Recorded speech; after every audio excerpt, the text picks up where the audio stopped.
Hello friends, कैसे हो आप सभी। तो आशा करती हूँ अच्छे होंगे और आप लोगों का स्वागत है आपके अपने यूट्यूब चैनल पर जिसका नाम है जीएस विद नेहा। तो आज की हमारी क्लास रहने वाली है लक्ष्य सीरीज़ में क्लास नंबर 5। इससे पहले मैं 4 क्लासेस करा चुकी हूँ। यदि आपने वो क्लासेस नहीं देखी हैं तो उन क्लासेस को देख लीजिएगा, क्योंकि ये सीरीज़ है। इस सीरीज़ में मैं आपको 2025-26 में होने वाले सभी एग्ज़ाम्स के लिए जीके एंड जीएस को स्टार्टिंग से शुरू कराया है। तो यदि आप क्लासेस को क्रम से देखेंगे तो आपको कोई भी डाउट नहीं रहने वाला है। ओके, और फिर भी कोई डाउट रहता है तो आप हमसे कमेंट बॉक्स में पूछ सकते हैं। साथ ही यदि आप चैनल पर नए आए हैं तो चैनल को सब्सक्राइब एंड वीडियो को लाइक हो सके तो शेयर भी कर दीजिएगा। तो आइए शुरू करते हैं आज की क्लास। भारतीय राज्य व्यवस्था, ओके, जिसमें हम बात करने वाले हैं प्रस्तावना यानी कि उद्देशिका, जिसे इंग्लिश में प्रीएम्बल भी कहा जाता है। ये बनी कब थी प्रस्तावना? तो 26 नवंबर 1949 को। ये डेट याद रखिएगा, बहुत ही महत्वपूर्ण है। विचार अमेरिका के संविधान से लिया गया है और भाषा कहाँ से ली गई है? तो ऑस्ट्रेलिया के संविधान से, ध्यान रखिएगा। हम भारत के लोग, ये वाक्य है, इसकी प्रेरणा किस देश से ली गई है? तो यूएनओ यानी कि यूनाइटेड नेशन ऑफ ऑर्गेनाइजेशन के चार्टर से ली गई है। नेक्स्ट, प्रस्तावना को संविधान की आत्मा किसने कहा? तो ठाकुर दास भार्गव ने कहा था। देखो, आपको कहीं कहीं टाइपिंग मिस्टेक मिलेगा, उसके लिए सॉरी। ओके, फिर भी मैं सही बोल दिया करूँगी। तो यहाँ ठाकुर दास भार्गव होगा। प्रस्तावना संविधान का परिचय पत्र है, ये N.A. पाखलीवाला ने कहा था। प्रस्तावना संविधान की राजनीतिक जन्मपत्री है, ये K.M. मुंशी ने कहा था। प्रस्तावना संविधान निर्माताओं के विचारों को जानने की कुंजी या मुख्य नोट है, तो ये किसने कहा था? अर्नेस्ट वार्कर ने। इनको ध्यान रखिएगा, ये इनके अलग अलग मत थे। यूएनओ यूनाइटेड नेशन ऑर्गेनाइजेशन, जिसे हिंदी में संयुक्त राष्ट्र संघ कहा जाता है, इसका गठन 24 अक्टूबर 1945 को हुआ था। ये पूछ लिया जाता है तो आप इसको ध्यान रखिएगा। नेक्स्ट हम बात करने वाले हैं हिस्ट्री में सिंधु घाटी सभ्यता के प्रमुख स्थल। देखो, मैं आपको बता चुकी हूँ, क्लासेस को क्रम से देखिएगा तो आपको समझ आएगा, क्योंकि मैं सारी चीज़ें क्रम से ही करा रही हूँ। यदि आप बीच बीच में से देखोगे तो आपको ऐसा महसूस होगा पता नहीं कहाँ से पढ़ाया जा रहा है। ओके, सिंधु घाटी सभ्यता के प्रमुख स्थल, आज हम 5वां स्थल, ये 5 है, ये सारे स्थल कवर कर देंगे और इससे पहले के पिछली क्लासेस में किए हैं। सुरकोटदा, ये इसकी खोज श्री जगतपत जोशी ने 1964 से 68 में की थी। यहाँ से साक्ष्य घोड़े की हड्डियाँ तथा भेड़िया की हड्डियाँ और पत्थर की किलेबंदी के साक्ष्य यहाँ से प्राप्त हुए हैं, ये ध्यान रखिएगा। नेक्स्ट, कालीबंगा, ये एग्जाम के हिसाब से बहुत महत्वपूर्ण है। ये कई बार पूछा गया है, कालीबंगा किस नदी के किनारे है? ओके, इसकी खोज 1953 में अमलानंद घोष और B.K. थापर के द्वारा की गई थी और ये राजस्थान में घंघर नदी के किनारे है। ईंटें नक्शीदार ईंटें थी यहाँ की। साक्ष्य काले कांच की चूड़ियाँ, जुते हुए खेत, ये तो पता नहीं कितने बार पूछा गया है। लकड़ी का हल, भूकंप के साक्ष्य, हाथी दांत की कंघी और तावे के बैल यहाँ से प्राप्त हुए हैं कालीबंगा से, ये ध्यान रखिएगा। नेक्स्ट है धौलावीरा। जो धौलावीरा है इसकी खोज 1967 से 68 में R.S. बिष्ट और J.P. जोशी के द्वारा की गई थी। ये गुजरात में लोनी नदी के किनारे है। सुनामी के साक्ष्य यहाँ से प्राप्त हुए हैं। यह नगर आयताकार बना था और यहाँ के एक विशाल जलाशय के साक्ष्य मिले हैं यहाँ से। स्टेडियम के भी साक्ष्य प्राप्त हुए हैं और प्रथम खगोलीय वेधशाला के भी साक्ष्य धौलावीरा से प्राप्त हुए हैं। नेक्स्ट है बनावली। बनावली इसकी खोज 1973 से 74 में R.S. बिष्ट के द्वारा की गई थी। हरियाणा में ये सरस्वती नदी के किनारे है। साक्ष्य जौ के दाने, मिट्टी का हल, खिलौने के रूप में प्राप्त हुआ है, तो बनावली। ओके, यहाँ से। नेक्स्ट है ज्योग्राफी। ज्योग्राफी में भारत का विशाल मैदान, इसको 4 भागों में बांटा गया है। तो सबसे पहले भावर। भावर क्षेत्र होता है, उसमें बड़े बड़े कंकड़, जो नदियां हैं वो पहाड़ों से निकलती हैं और ये बड़े बड़े कंकड़ हैं, इसमें नदियां अदृश्य हो जाती हैं। नेक्स्ट है तराई क्षेत्र, फिर है वागड़, इधर मैदानी इलाका आ जाता है जिसे खादर के नाम से जाना जाता है। ओके, फिर क्या है मैदान। इस मैदानी इलाके में जडोल मृदा पाई जाती है जिसे खादर, बागर, भावर, तराई क्षेत्रों में विभाजित किया गया है। ओके, 4 क्षेत्रों में। यहाँ कृषि, गेहूं, गन्ना, चावल आदि के लिए उपयुक्त क्षेत्र है। ओके, नेक्स्ट हम बात करने वाले भारतीय मरुस्थल, जिस क्षेत्र में औसत वार्षिक वर्षा 25 सेंटीमीटर या उससे भी कम होती है उसे मरुस्थल कहा जाता है। ओके, थार मरुस्थल ये भारत का गर्म मरुस्थल है। यहाँ इसका विस्तार राजस्थान, गुजरात आदि स्टेट में है। औसत वर्षा 15 सेंटीमीटर से भी कम है थार मरुस्थल में, और ये सबसे गर्म है, ठीक है, भारत का। यहाँ प्रधानता बालू को दी जाती है, और यहाँ की सबसे लंबी नदी जिसका नाम है लोनी नदी, ध्यान रखिएगा। नेक्स्ट है इकोनॉमी में मुद्रा और banking, money and banking. Okay, RBI, ये एग्जाम के हिसाब से आरबीआई बहुत ही महत्वपूर्ण है। आरबीआई जिसका फुल फॉर्म है reserve bank of India. Okay, इसकी स्थापना 1 अप्रैल 1935 में हुई थी। ये तो पता नहीं कितने बार पूछा गया है एग्जाम, अलग अलग एग्जाम्स में आरबीआई की स्थापना। राष्ट्रीयकरण 1 जनवरी 1949 को हुआ था। प्रतीक चिन्ह बंगाल टाइगर प्लस ताड़ का पेड़। समिति की सिफारिश शाही आयोग और यंग हिल्टन आयोग के द्वारा की गई थी। आरबीआई एक्ट कब आया तो 1934 में, इसी की सहायता से इसकी स्थापना की गई थी।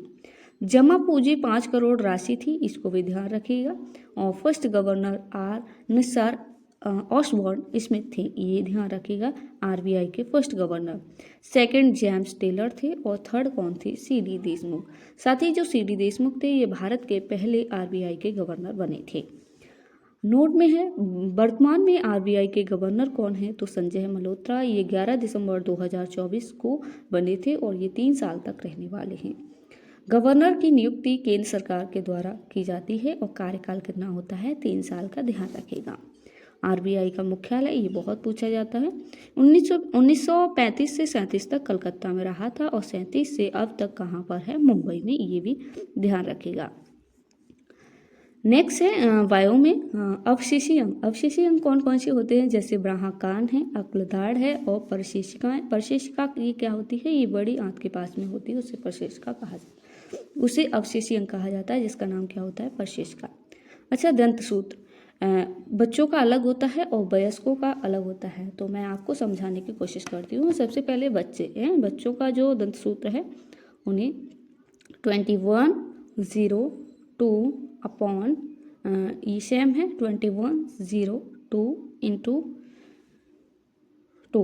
ओके, ये फर्स्ट वाले हैं, ये बच्चों में यानी कि ऊपर और नीचे दोनों साइड के काउंट करेंगे। आई सी और ये हम प्रीमोलर और ये मोलर। ओके, जो आई है इन्हें इंसीजर कहा जाता है और हिंदी में क्या कहा जाता है, कृंतक। 2 ऊपर होते हैं और 2 नीचे, ये बच्चों में, ठीक है।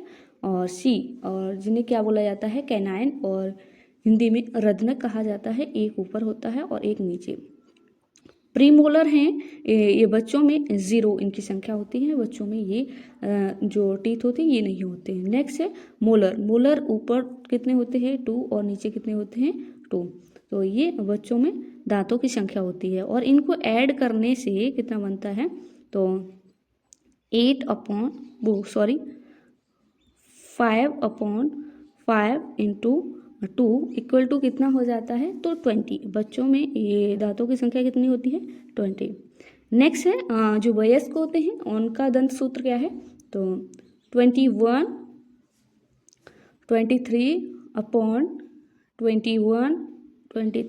इंटू 2। ओके, ये भी आई सी प्रीमोलर और molar. Okay, incisor, canine, premolar और मोलर, यानी कि कृंतक, रद्नक और अग्र चर्वक होते हैं, और ये चर्वक, इनमें 2 ऊपर होते हैं इंसीजर की संख्या और 2 नीचे होती है वयस्क में। और जो कैनाइन होते हैं उन कैनाइन जो टीथ होते हैं, एक ऊपर होता है और एक नीचे होता है। और प्रीमोलर की संख्या कितनी होती है, 2 ऊपर और 2 नीचे। तो मोलर की संख्या कितनी होती है, 3 ऊपर और 3 नीचे। तो इनको ऐड करते हैं तो कितना बनता है, 8/8 × 2 इक्वल टू आके कितना हो जाता है, 32। जो वयस्क होते हैं उनके अंदर दांतों की संख्या कितनी होती है, तो 32 ध्यान रखिएगा। ओके, तो नेक्स्ट देखते हैं दांत। ये सबसे पहले मैं आपको दांत के बारे में समझा दूं। Sorry, okay. इसके अंदर 3 परत पाई जाती हैं दांत के अंदर। इसके अंदर 3 परत पाई जाती हैं। सबसे पहली वाली परत को दंतवल्क परत कहा जाता है, ये जो फर्स्ट वाली होती है। दूसरी परत को डेंटाइन परत कहा जाता है, ओके। और तीसरी परत को पल्प परत कहा जाता है, जो मांस होता है जिसे गुदा भी कहा जाता है, ओके। नोट में दिया है जो दंतवल्क परत होती है ये दांत की सबसे ऊपरी परत होती है, ठीक है। और इसे दांत का ताज भी कहा जाता है, जो फर्स्ट वाली परत होती है। यह मानव शरीर का सबसे कठोर मान लो पदार्थ है। जो फर्स्ट वाली परत होती है दंतवल्क, ये मानव शरीर का सबसे कठोर परत। यह कैल्शियम फास्फोरेट की बनी होती है, ओके। नेक्स्ट है शास्त्रीय नृत्य। देखो मैंने स्टैटिक जीके को अलग से ऐड कर दिया है, क्योंकि ताकि आपको कहीं और स्टैटिक जीके के लिए क्लासेस नहीं देखनी पड़े, क्योंकि स्टैटिक जीके का एक अलग से ही रोल होता है एग्ज़ाम में, ठीक है। और मोस्ट इम्पोर्टेंट है ये भी एग्जाम्स के पॉइंट ऑफ व्यू से। शास्त्रीय नृत्य आज हम बात करने वाले हैं मोहिनी अट्टम, ओके। और ये नृत्य का कौन सा राज्य से संबंध है, तो केरल से। इससे पहले 6 शास्त्रीय नृत्य हम कर चुके हैं पीछे की क्लासेस में। महिलाओं के द्वारा किया जाता है ये नृत्य। इसमें विष्णु की स्त्री या स्त्रीण रूप की कहानी होती है शास्त्रीय नृत्य में। और मड प्रलम भाषा का प्रयोग किया जाता है। महिलाएं अपने बालों में चमेली फूल, केरल कसोलू साड़ी पहनती हैं, ओके। बालों में क्या लगाती हैं, चमेली फूल।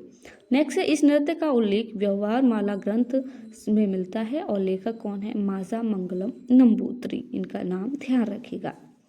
नेक्स्ट है शास्त्रीय, ये लास्ट शास्त्रीय नृत्य है। और ये कौन से राज्य का है, तो असम का। और ये सबसे नवीनतम शास्त्रीय नृत्य भी है, ध्यान रखिएगा। वर्ष 2000 में इसे शामिल किया गया था शास्त्रीय नृत्य में। खोज 500 वर्ष पहले लगभग की गई थी। खोज पहले हो गई थी और शामिल कब किया गया था, तो 2000 में। संस्थापक श्रीमद शंकर देव और भगवान कृष्ण के संबंध पर आधारित ये नृत्य है, तो जो शास्त्रीय नृत्य है। तो ये थी आज की हमारी क्लास। तो आपको बताना है कमेंट बॉक्स में क्लास कैसी लगी। साथ ही नेक्स्ट जो क्लास होगी उसमें हम शास्त्रीय नृत्य के जो जितने भी कलाकार हैं उनको करेंगे। तो क्रम से सारी चीज़ें करने वाले हैं, आप हमारे साथ जुड़े रहिएगा, ओके। और यदि कोई डाउट है तो भी आप पूछ सकते हैं, यदि कोई मिस्टेक होती है तो भी बता सकते हैं, ओके। तो मिलते हैं नेक्स्ट क्लास के साथ। तब तक के लिए आप अपना ख्याल रखिएगा और अच्छे से अपनी तैयारी कीजिएगा।